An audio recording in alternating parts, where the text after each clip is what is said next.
In your exercise files, go ahead and open up 2Yellow PSD.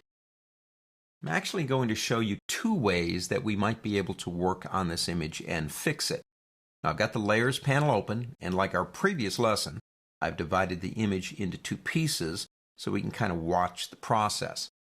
Select the left layer, and then come over to this button right here again and choose the same option we used in the previous lesson, and that is color balance. Color casts come from a lot of different places. Primarily, they come from using the wrong film in a traditional film camera or getting the color temperature settings wrong on your digital camera. Either way, they're not that difficult to fix, and they usually fall within the category of main colors. Well, for example, in this case, this was a traditional film image taken about 15 years ago, and it's too yellow.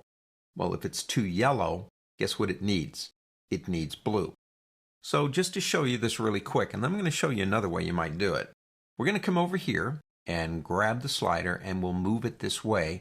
And as we do, you'll notice how it begins correcting the image. Now, we go too far.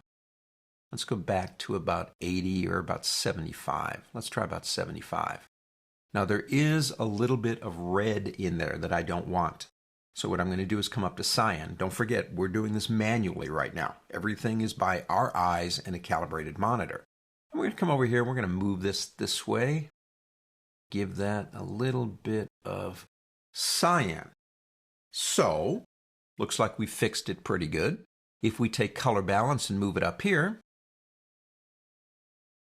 we can see both ends and have done a pretty good job. But I want to show you a second way you might do this. This is a precursor to some of the stuff we're going to be doing when we get into levels and curves. But it's a quick, down and dirty way to get started. So let's turn off color balance. Let's leave it there so we can see the before and the after. Come over here into your adjustments area. Don't forget, I am in Essentials, and that's why I see this stuff right here. Click this one right here. That's Levels. Now, we haven't talked about levels yet, but we will get into it. I want to talk about just the eyedroppers over here, just real quick. These eyedroppers are different than the ones, say, in Bridge.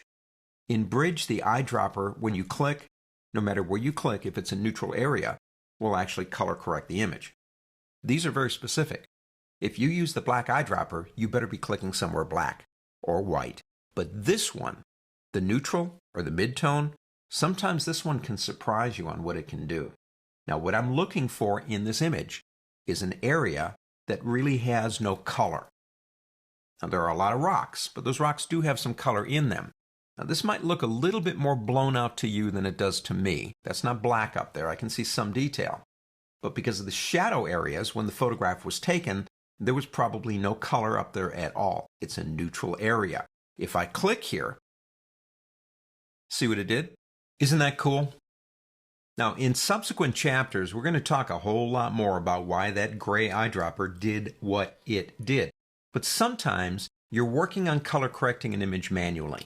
You just can't get exactly the colors in balance the way you think they should be. Popping open levels and using that middle gray eyedropper can give you a start, if not actually wholly correct the image for you. On to the next.